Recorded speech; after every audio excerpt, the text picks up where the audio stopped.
আর সেখানে ময়ূরী আর টিয়ে চলে আসে। ইকরি কাকলি আর কবুতরের মতো ময়ূরী আর টিয়ের কাছেও সাহায্য চায়। ও মা গো মা, এই হিংস্র পাখির ছানা বলে কি আমরা নাকি ওকে সাহায্য করব? এই বোকা পাখির ছানা, শুনে রাখ, আমরা তোকে সাহায্য করতে পারবো না। বেবি, এখানে বেশিক্ষণ থাকা যাবে না। আমার মন বলছে ইগলের ছানা অভিনয় করছে। এয়ারের বাবা মা সাহায্যের নামে আমাদেরকে খাওয়ার প্ল্যান করেছে। তোমরা ভুল ভাবছো, আমার বাবা মা কোনো পাখিকে খায় না। দয়া করে তোমরা সাহায্য করো। তোরা সাবধানে যাস, কাল আবার দেখা হবে স্কুল যাওয়ার পথে, কেমন? তুইও সাবধানে যাস। এই বলে সবাই সবার বাড়ির দিকে উঠতে থাকে। টুকি কিছু দূর আসতেই কান্নারত ইকরিকে দেখতে পায়। এই পাখি, তুমি এখানে এভাবে বসে কাঁদছো কেন?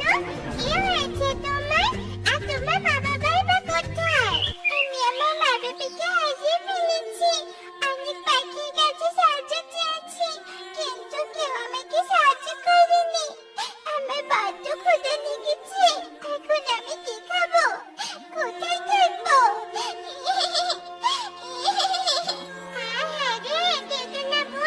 আমি আর আমার মা তোমাকে সাহায্য করবো। চলো আমার সাথে আমার বাড়িতে। সত্যি বলছো?